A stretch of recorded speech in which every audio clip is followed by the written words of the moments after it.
لا الہ الا انت سبحانک انی کنت من الظالمین. اور یہ ہمارے بزرگوں کا ایک طریقہ چلا آیا ہے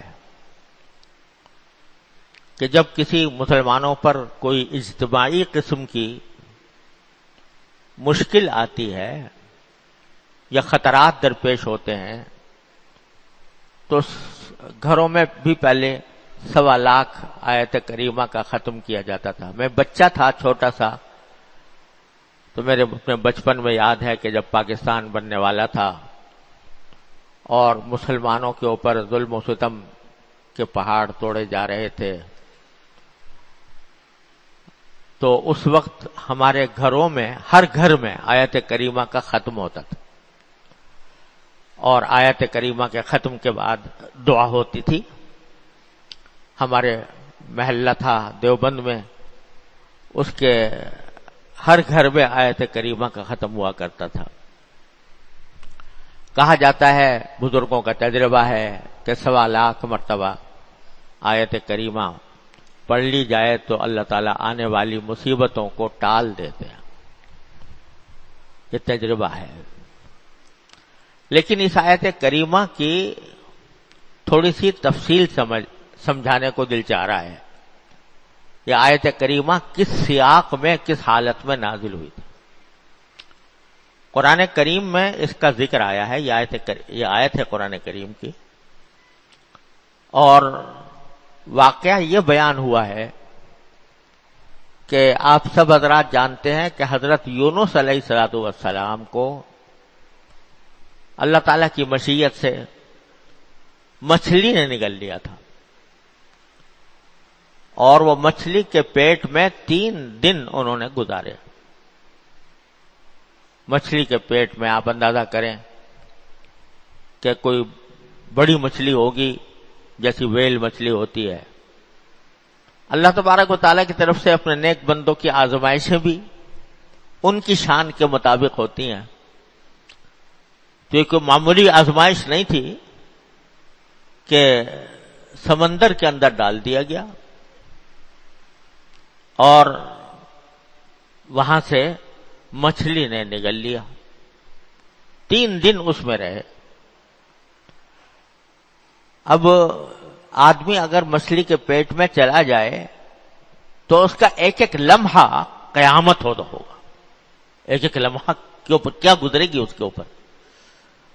تو اس وقت قرآن کریم کہتا ہے کہ فنادا فی الظلمات،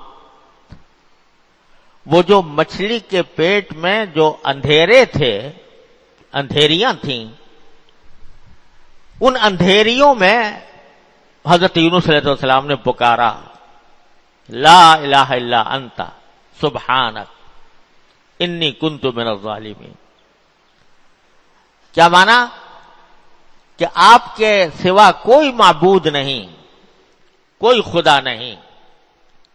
سبحانک، آپ کی ذات ہر قسم کے شرک سے پاک ہے. انی کنت من الظالمین، اور خود میں ہی ظلم کرنے والا تھا جس کے نتیجے میں مجھے یہ سزا مل رہی ہے یا میں اس آزمائش میں گرفتار ہوں. اب یہاں آپ ذرا یہ دیکھو کہ موقع تو یہ تھا کہ آدمی دعا کرے، یا اللہ مجھے اس مچھلی کے پیٹ سے نکال دے، مجھے قید خانے سے رہائی عطا فرما دے، مجھے اس ظلمت سے، اس اندھیرے سے میری جان بچا لے. لیکن حضرت یونس علیہ السلام نے براہ راست کوئی دعا اس قسم کی نہیں کی. بس کیا کہا؟ لا الہ الا انت، اے اللہ آپ کے سوا کوئی معبود نہیں. یہ ایک عجیب جملہ ہے. اس میں در حقیقت سب کچھ پنہاں ہے. لا الہ الا انت کے معنی یہ ہے کہ اس کائنات میں جو کچھ ہو رہا ہے، جو کوئی واقعہ وجود میں آتا ہے، ظہور میں آتا ہے، اے اللہ وہ آپ ہی کی مشیت سے آتا ہے، لہذا اگر میں مچھلی کے پیٹ میں گیا تو کسی اور نے نہیں، آپ ہی نے مجھے بھیجا، آپ ہی نے بھیجا۔ تو پہلے تو یہ اقرار ہے، یہ اعلان ہے کہ چونکہ آپ کے سوا کوئی معبود نہیں، آپ کے سوا کوئی خدا نہیں، آپ کے سوا کوئی مالک نہیں، آپ کے سوا کوئی قادر مطلق نہیں، اس واسطے جو کچھ میرے ساتھ ہوا ہے وہ آپ ہی نے کیا ہے، آپ نے کیا ہے، آپ کی مشیت سے ہوا ہے۔ اب یہ کہ آپ کی مشیت سے مجھے مچھلی کے پیٹ میں ڈال دیا گیا، تو اس میں ایک شکوے کا پہلو ہو سکتا تھا کہ آپ ہی نے ڈال دیا مجھے اس مچھلی کے پیٹ میں، تو گویا ایک طرح سے شکوہ ہوا کہ میں یہ مچھلی کے پیٹ میں جو گیا وہ آپ نے بھیجا، آپ ہی اس کے ذمہ دار ہیں اور آپ ہی نے مجھے ڈالا ہے۔ تو شکوے کا جو ایک شائبہ پیدا ہو سکتا تھا اس کو سبحانک کہہ کر دور فرما دیا، سبحانک، آپ ہر عیب سے پاک ہیں، آپ ہر عیب سے پاک ہیں، لہذا آپ نے جو ڈالا وہ کسی ظلم کی وجہ سے نہیں کہ مجھ پر ظلم کرنا مقصود تھا، اور کسی زیادتی کی وجہ سے نہیں کہ مجھ سے کوئی زیادتی کرنی تھی یا کوئی میری بدخواہی پیش نظر تھی۔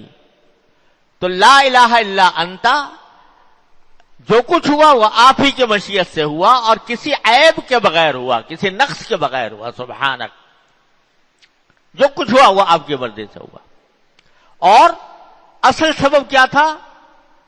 آپ کی طرف سے کوئی زیادتی نہیں تھی، آپ کی طرف سے کوئی ظلم نہیں تھا، اصل سبب کیا تھا کہ انی کنت من الظالمین، میں ہی ظلم کرنے والا تھا، اس ظلم کا بدلہ مجھے اس صورت میں ملا ہے آپ کی مشیت سے، آپ کی قدرت سے، آپ کے فیصلے سے۔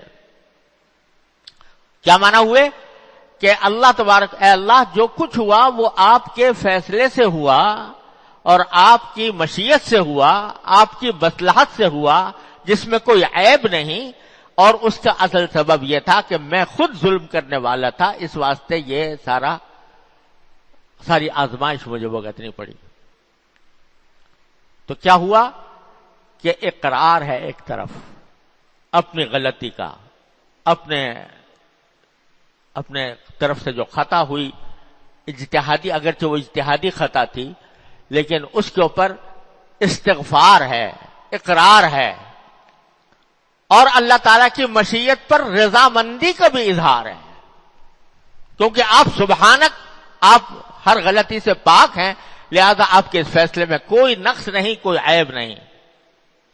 تو سارا کچھ کیا ہے؟ اللہ تعالیٰ کی قدرت کاملہ کا اعلان، اس کی مشیت پر، اس کے فیصلے پر رضامندی کہ آپ نے جو کچھ کیا وہ ٹھیک کیا، اس میں کوئی عیب نہیں، کوئی نقص نہیں، سبحانک، اور اپنی غلطی کا اعتراف کہ انی کنت من الظالمین۔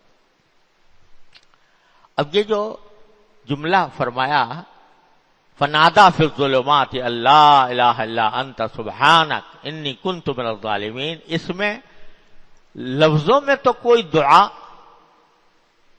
بظاہر نظر نہیں آ رہی، سارا کچھ ایک تو اللہ تعالیٰ کے فیصلے پر رضامندی کا اظہار ہے، اور دوسری طرف اپنی غلطی کا اعتراف ہے کہ میں ظلم کرنے والا تھا۔ لیکن در پردہ اس میں دعا کا ایک پہلو ہے جو لفظوں میں نہیں ہے، لیکن بڑا لطیف انداز ہے اللہ تعالیٰ سے مانگنے کا کہ اللہ جو کچھ ہوا میرے ظلم کی وجہ سے ہوا، جب میں یہ اعتراف کر رہا ہوں کہ میرے ظلم کی وجہ سے ہوا، میری غلطی کی وجہ سے ہوا، تو اس واسطے میں دوسری مرتبہ کہتا ہوں کہ لا الہ الا انت، لا الہ الا انت، یعنی اب اس مصیبت کو دور کرنے والا بھی آپ کے سوا کوئی نہیں، اس پریشانی کو رفع کرنے والا بھی آپ کے سوا کوئی نہیں، لا الہ الا انتا۔ تو لا الہ الا اللہ کا جو کلمہ ہے یہ در حقیقت دونوں معنی رکھتا ہے۔ ایک یہ کہ جو کچھ تکلیف پہنچی ہے اے اللہ آپ ہی کی طرف سے پہنچی ہے، کسی ظلم کے بغیر پہنچی ہے، اور اس تکلیف کو رفع بھی کوئی اور نہیں کر سکتا، لا الہ الا انتا، آپ ہی سے رفع کریں گے، آپ ہی آتا اس کو دور کریں گے، اور کوئی نہیں ہے۔